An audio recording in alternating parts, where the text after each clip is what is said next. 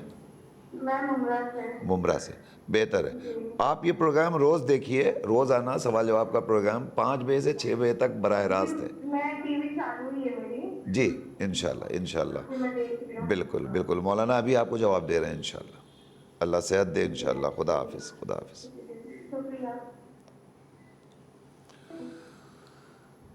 جی حضور, تو یہ 1.5 برس کی بچی ہے تو فیڈنگ کرانا ہے, تو آپ ظاہر ہے کہ فیڈنگ کرانا ضروری ہے, بچی کی صحت کا مسئلہ ہے. اور اگر آپ روزہ رکھیں گی تو آپ کی صحت کا مسئلہ ہو جائے گا.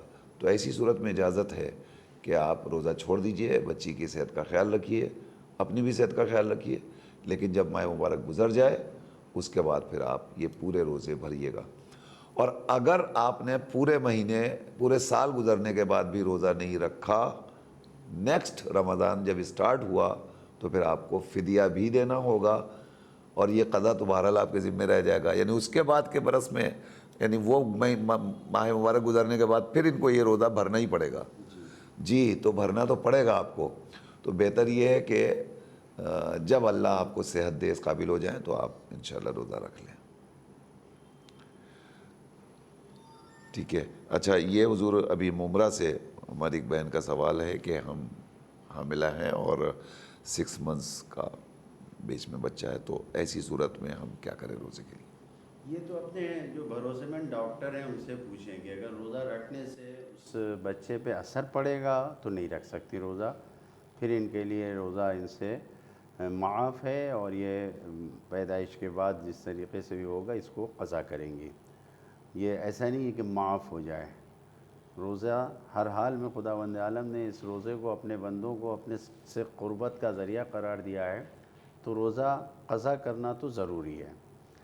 ہاں, لیکن کیونکہ ابھی بچہ ہے پیٹ میں, اس لیے جو جیسا ڈاکٹر کہیں احتیاطاً روزہ نہ رکھیں, اور اس کھانے پینے کا اپنا خیال کر کے اس بچے کو پالیں جو ابھی شکم میں جو انسان کے کھانے پینے سے پل رہا ہے. اور جب پیدائش ہو جائے اس کے بعد جو ابھی مثلاً 6 مہینے کا 3 مہینے کے بعد پیدائش ہوگی تو پھر اب وہ اگلے ماہ رمضان تک بھی دودھ پلانا ہے, تو یقیناً قضا نہیں ہو پائے گا. تو فدیہ ادا کر دیں اور پھر اس کے بعد جب بھی وقت ملے اس کو قضا کریں. یہ فدیہ پہلے ادا کر سکتی ہے؟ نہیں, یہ ماہ رمضان آنے تک ہی یہ الحمدللہ خداوند عالم نے بہت بڑا رحم و کرم کیا ہمارے لیے. جو احکام بیان کیے گئے ہیں ہمارے لیے، شریعت نے جو پیغام دیا وہ یہی ہے کہ کہیں پر بھی سختی اور مشکلات میں نہیں ڈالا گیا ہے کہ آج 30 ماہ رمضان جب ہوتا ہے، جیسے ہی عید آتی ہے تو اس کے بعد سے لے کے 11 مہینے تک کا وقت ہے کہ ہم قضا کر لیں، اور اگر قضا نہ کر پائے کسی بھی وجہ سے تو پھر اگلا ماہ رمضان آنے سے پہلے اس دن ہم کو فدیہ دینا ہے. اچھا، اس دن نہیں دیا تو پھر جب موقع ملے، مگر جی فوراً فدیہ واجب ہو گیا. اب واجب ہو گیا. جی ابھی صرف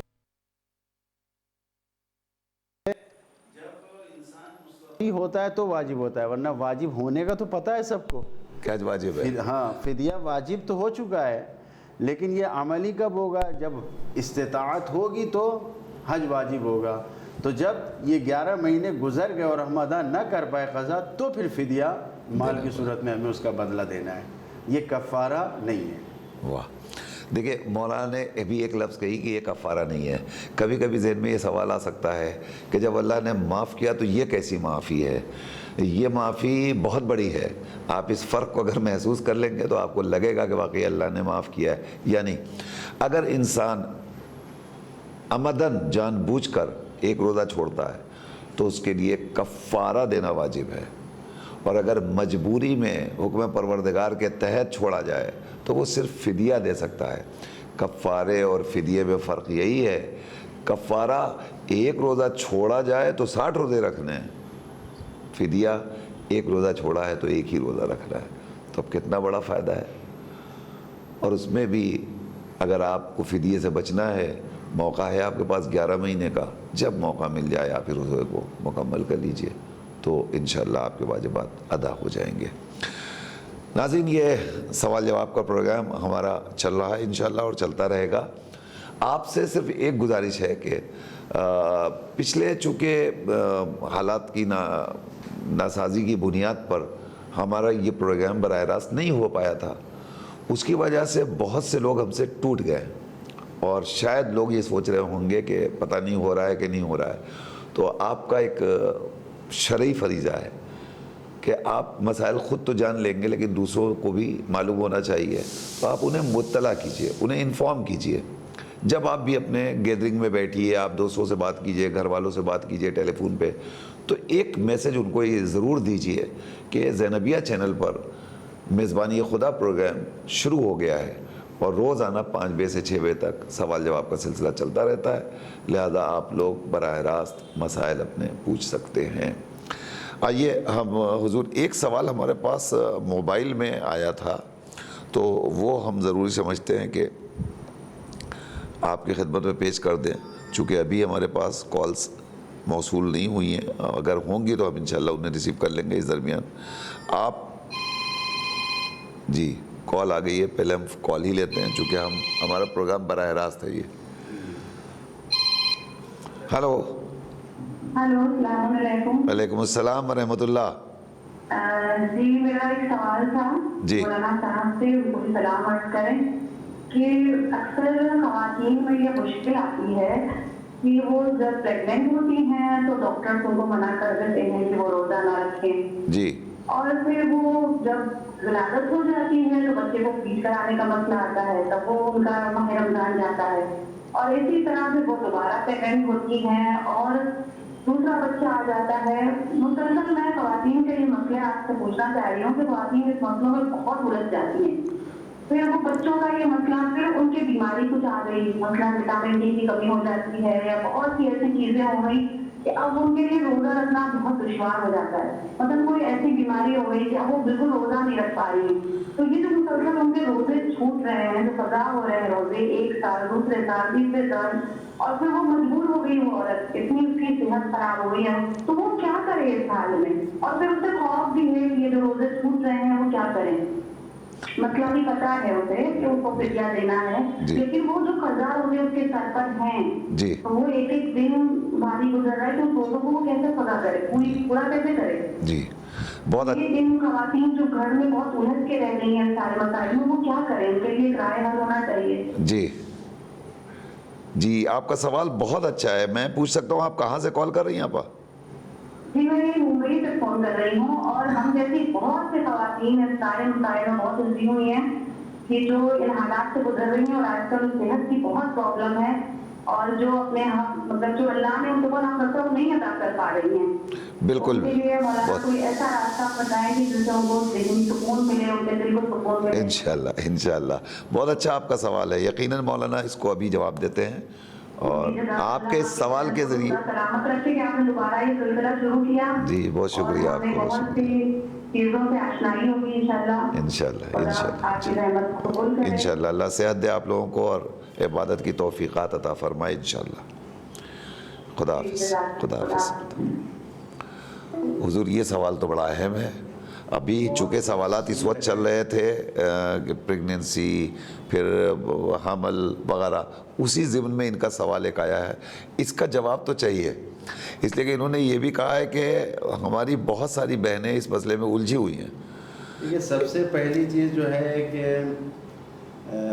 خداوند عالم نے دین کو جو ہمیں دیا ہے، وہ دین کی نعمت ہمارے لیے اس لیے نہیں ہے کہ ہم تکلیف میں پڑ جائیں، مصیبت میں پڑ جائیں. شریعت سہلہ ہماری شریعت کا نام ہے، اذیت و تکلیف نہیں ہے.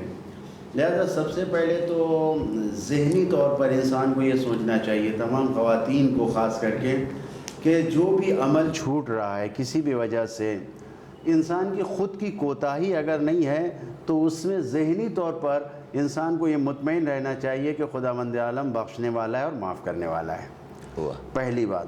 اب یہ سوال کہ 1 سال حاملہ ہوئی عورت اور پھر روزہ نہیں رکھ پائی. ممکن ہے ایک عورت کی جسمی توانائی یہ ہے کہ وہ 5ویں 6ٹھے 7ویں مہینے میں ہو اور روزہ رکھ لے، ڈاکٹر نے کہا کہ کوئی بات نہیں.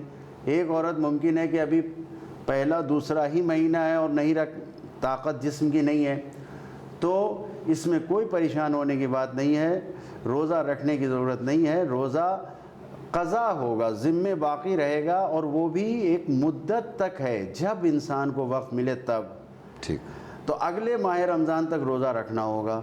اگر نہیں رکھ پائی کیونکہ ابھی بچہ پیدا ہو گیا اور پھر اس کے بعد دودھ پلانے کی باری آ گئی اور پھر بچے پہ ظلم نہیں کیا جا سکتا، تو بھی پریشانی کی ضرورت نہیں ہے. فدیہ صرف دے دیں گے اور یہ قضا باقی رہے گی. اچھا فدیہ بھی دے دیا، قضا بھی باقی ہے.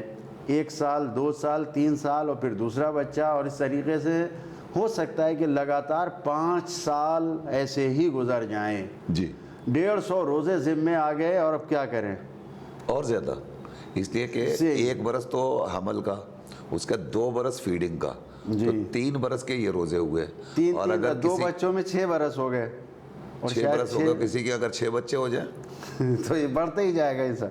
تو بہرحال جتنا روزہ انسان اس میں قضا کر سکے، اور لکھنے پڑھنے کا زمانہ ہے، اپنے روزوں کو لکھ لیں ایک جگہ پہ، اتنے روزے چھوٹے ہیں، اور ہفتے میں 1 دن 15 دن پہ 1 دن 1 روزہ رکھ لیں، اور اس کے بعد اس کو ٹک کر دیں کہ میرا اتنا یہ روزہ ادا ہو گیا.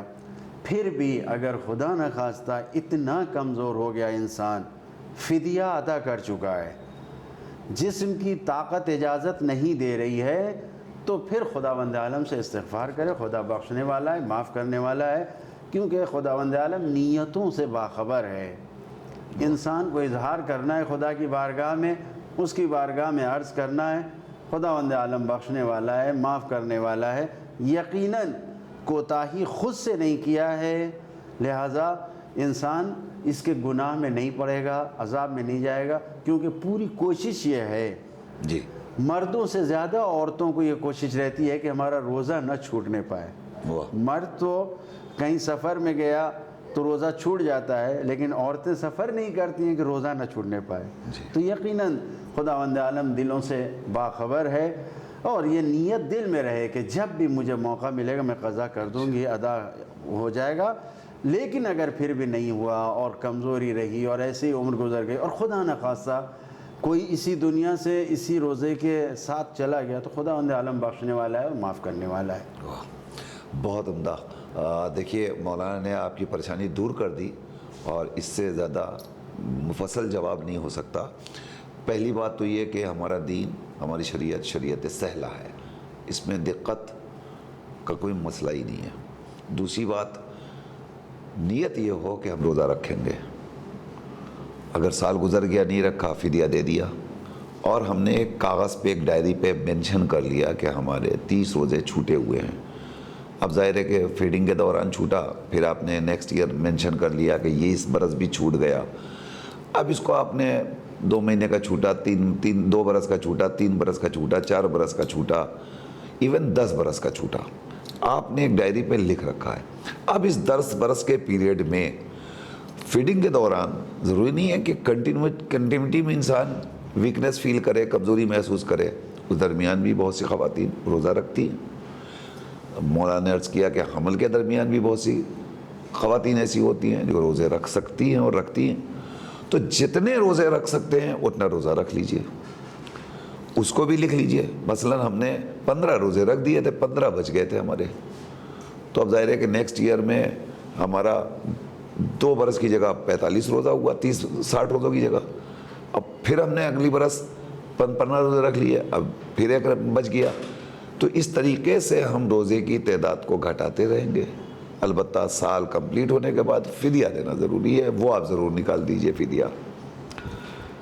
فدیہ نکالنے کے بعد جب صحت مند ہوئیے گا روزہ رکھ لیجئے گا، ورنہ مولانا نے عرض کیا پروردگار بہت بڑا ہے، بخشنے والا ہے۔ اگر خدا نہ خواستہ کہیں یہ احساس ہو جائے کہ ہمارے روزے رہ گئے اور اب ہم نہیں رکھ سکتے، تو آپ اللہ کی بارگاہ میں استغفار کیجئے، توبہ کیجئے اور اس سے دعا کیجئے، انشاءاللہ پروردگار آپ کی دعاؤں کو قبول کرے گا اور آپ روزہ داروں میں انشاءاللہ شمار کی جائیں گی۔ مولانا ہمارا یہ پروگرام اختتام کے قریب پہنچ گیا۔ آج سوالات ہمارے پاس کل کے مقابلے میں زیادہ آئے، اور اس کا مطلب یہ ہے کہ کل جن لوگوں نے ہمارا پروگرام دیکھا تھا انہوں نے دوسروں کو بھی اطلاع دی، اور انہیں بھی یہ احساس ہوا کہ یہ پروگرام چونکہ پھر شروع ہو گیا ہے لہٰذا ہمیں مسائل پوچھنا چاہیے۔ میں آپ سب سے ایک بار پھر درخواست کر رہا ہوں کہ آپ روزانہ شام کو 5 بجے سے 6 بجے تک، یہ وقت اس لیے رکھا گیا ہے کہ عام طور پر خواتین اپنے اپنے گھروں میں ہوتی ہیں اور اپنے اپنے مثلاً کچن میں ہیں، بمبئی کے تو چھوٹے گھر ہیں، روم اور کچن ایک ہوتا ہے، آپ وہاں بیٹھ کے کام بھی کر رہی ہیں، ٹی وی لگا ہوا ہے، آپ مسائل پوچھ بھی رہی ہیں، جواب بھی آپ کو مل رہا ہے، اور اگر آپ نے مسئلہ پوچھا اور آپ کے مسئلے کے تحت 200 خواتین نے مثلاً سن لیا جواب، تو ان سب کا فائدہ ہوا، اس کا اجر بھی آپ کے حصے میں جائے گا۔ تو جو لوگ پوچھنے والے ہیں وہ تکلف نہ کیا کریں، اور وہ روز پوچھیں، اور وہ یہ بھی نہ سوچے گا بھی ہم نے کل ہی پوچھا تھا تو آج پوچھنا چاہیے کہ نہیں پوچھنا چاہیے، نہیں، آپ روز پوچھئے سوال، ہم روز آپ کی خدمت میں حاضر ہیں۔ ہلو السلام علیکم۔ جی علیکم السلام ورحمۃ اللہ۔ مولانا ایک سوال یہ ہے جی کہ جو نافلہ نماز ہوتی ہے ظہر، اثر اور صبح، جی تو کیا سمجھو کہ 1 بجے اذان تک ٹائم ہوتا ہے، تب 12 بجے پڑھ سکتے ہیں نافلہ؟ ٹھیک۔ اور دوسرا میرا یہ ہے سوال کہ ہر سال انعام رہتا ہے، اس سال انعام نہیں ہے کیا پہلا دوسرا نمبر کا؟ جی دوسرے سوال کا جواب تو ہم آپ کو بعد میں دیں گے، جی، اس لیے کہ یہ آفیشیل مسئلہ ہے، لیکن پہلے سوال کا جواب مولانا ابھی آپ کو دے رہے ہیں انشاءاللہ۔ خدا حافظ۔ جی نماز کا وقت انہوں کا 1 بجے ہوتا ہے، نافلہ ہم 12 بجے پڑھ سکتے ہیں کیا؟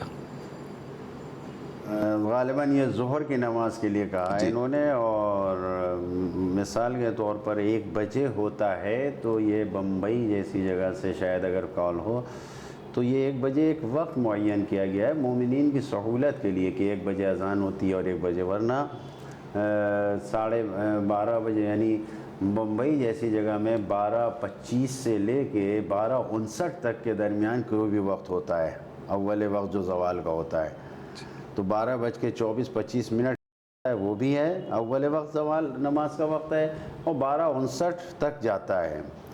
تو اس لیے جب نماز کا وقت ہوتا ہے زوال کا، اسی وقت آپ کو نافلہ بھی پڑھنا ہے، تو پہلے سے نافلے کا وقت نہیں ہوگا، لہذا نافلے کا وقت اسی وقت ہوگا جب زوال کا وقت ہے اور جب زوال کا مثال کے طور پہ آج کل 12:42 43 پہ کچھ اگر اذان ہے تو اسی وقت زوال کا وقت ہوگا، اسی وقت نافلے کا بھی وقت ہوگا، اور اس کے بعد جو ہے وہ پہلے نافلہ پڑھیں پھر مغرب نماز پڑھیں۔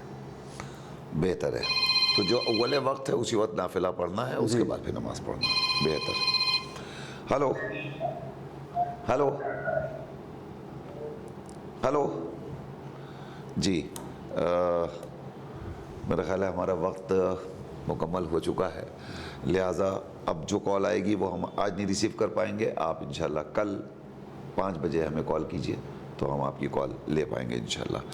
مولانا، ہمارا پروگرام اختتام کو پہنچ گیا، ہم چاہتے ہیں کہ ایک بار پھر آپ ہمارے تمام عبادت گزاران اور روزہ داران کی صحت یابی کے لیے ایک دعا ضرور فرما دیں۔ خداوند عالم کی بارگاہ میں دعا کرتے ہیں کہ تمام خدمت کرنے والے دین کی، اور جس طریقے سے بھی خدمت کر رہے ہیں ممبر سے یا اس چینل کے ذریعے یا جس طریقے سے بھی دین کی خدمت میں مصروف ہیں، بخصوص اس چینل کے جو سرپرست ہیں، علماء کرام، سب جو کسی بھی بیماری اور کسی وجہ سے کمزوری میں مبتلا ہیں، خداوند عالم سے دعا کرتے ہیں کہ خداوند عالم جلد از جلد انہیں شفا اور صحت عطا فرمائے، اور تمام دنیا بھر میں تمام مریضوں کو خداوند عالم شفائے کامل عاجل عطا فرمائے۔ خداوند عالم سے دعا کرتے ہیں کہ ہمارے اس بزم کی برکت سے جو کچھ اس نے ثواب رکھا ہے ہمارے امام کے ظہور میں تعجیل فرمائے۔ وآخر دعوانا ان الحمدللہ رب العالمین۔ بہت بہت شکریہ ناظرین، ہمارا یہ پروگرام یہیں اختتام کو پہنچا۔ انشاءاللہ کل آپ سے پھر ملاقات ہوگی ٹھیک 5 بجے۔ آپ بھی ہمارے ساتھ جڑیے گا اور دوسروں کو بھی جوڑنے کے لیے گزارش کیجیے گا۔ خدا حافظ، فی امان اللہ۔